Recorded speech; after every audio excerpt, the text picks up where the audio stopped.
everyone, good morning. So, let's view another perspective in life na itinuturo sa atin ng Bible na kung saan mismo seek first the kingdom of God and everything shall be added unto you. Nabuhay tayo na ang focus natin working and living just to pay the rent, pay the bills, provide the food that we needed and wanted. If that is your perspective in life, sabi, it's very lousy purpose. If you wake up in the morning and that is your purpose, yun yung pinaka-lousy na purpose kapag ang purpose mo yun lang, nabubuhay ka para makasurvive. The Bible said, and Jesus said, seek first the kingdom of God, and everything shall be added unto you. Ang priority natin should not working and living just to pay bill and find something to eat or wear. We stuck in travel, we have 2 jobs, and sometimes we're killing ourselves.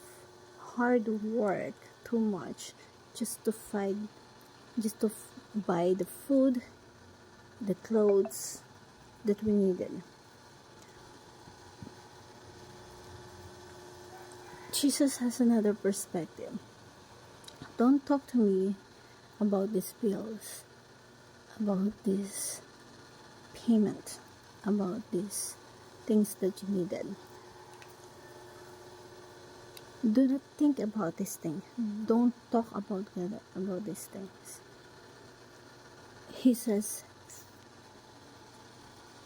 take a thought on these things. Seek first the kingdom of God and His righteousness, and all of these things come along automatically. In other words, things are supposed to be a byproduct, and that should be something that we wanted, the things. So, unahin natin pala yung kingdom ni God and His righteousness. Kapag inuna natin yun sa buhay natin, automatically itong mga kailangan natin, ibibigay niya sa atin. Siya yung magpo-provide para sa atin.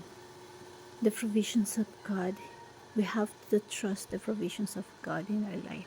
Hope you learned something. Thank you everyone, and God bless.